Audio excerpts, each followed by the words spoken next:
Welcome to Joyful Living DMV. We invest in real estate. Don't forget to subscribe to Joyful Living DMV YouTube channel and visit us online at joyfullivingdmv.com. Now, we had a situation a couple years ago where we purchased a property and it took a long time to close. It really took us about 6 weeks. And the people that we were purchasing from were really frustrated with us when the title problem was not our problem as the buyer.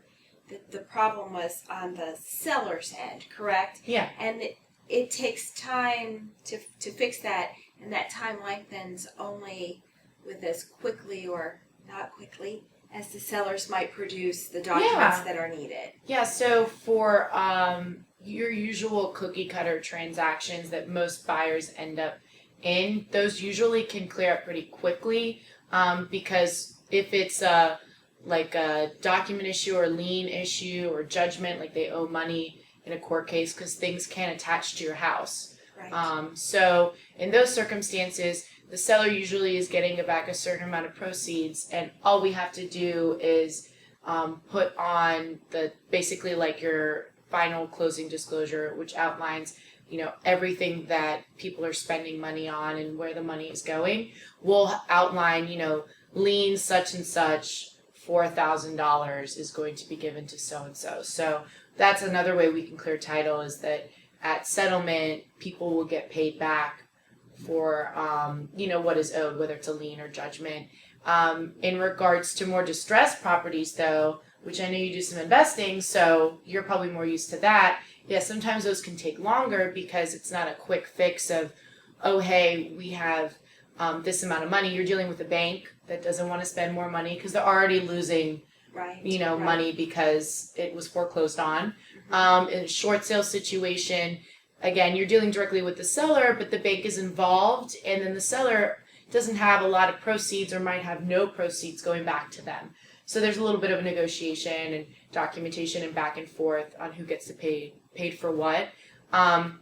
In regards to transfer of ownership, so like someone is deceased and it goes into probate and things like that, sometimes those can take a while because it's more of the education on the listing agent and seller's behalf on getting those documents before going under contract. Fortunately, a lot of people get really excited about selling a home, or they're very upset because someone passed away. And so if you don't have the proper listing agent that's advising you on what documentation you need, sometimes they go under contract and realize, oh, wait, like unfortunately, the title company has to be the bearer of bad news. Oh, wait, you don't have proper documentation saying that you're the representative of this estate, or there's siblings that haven't signed off on saying, hey, we don't want any stake in this property, and it can get a little more convoluted or messy in those situations. So yeah, that can delay settlement, but what comes with having a good title company is the communication, like I said, and expectations being set up front. And sometimes, even though that you are the bearer of bad news, people would prefer to know and fix it and work with you and then set a new time frame. Absolutely. Versus finding out 5 days before closing, oh, by the way, we still haven't gotten this. Wait, I didn't even know there was an issue. What do you mean? So absolutely.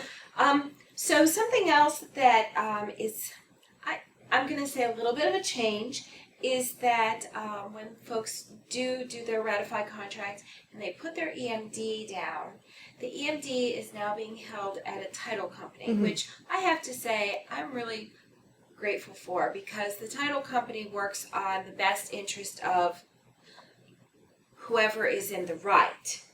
So it's a safer way of having that money held, in my opinion, for both sides of that contract.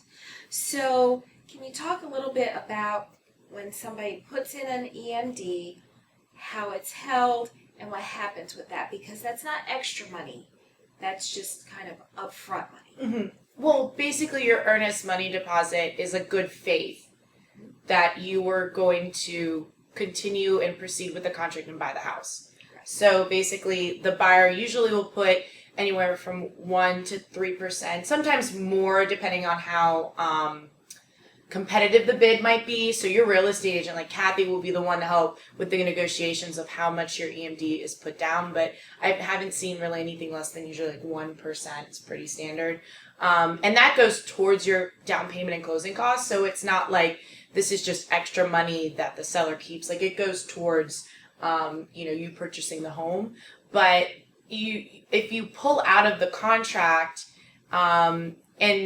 there's really no reason to be pulling out. So your realtor, Kathy, will be able to put contingencies in place, like for an inspection. So you get an inspection back, and you have 3 days to decide, okay, like what repairs are going to be done, and do I want to even do these repairs myself? Will the seller pay for them?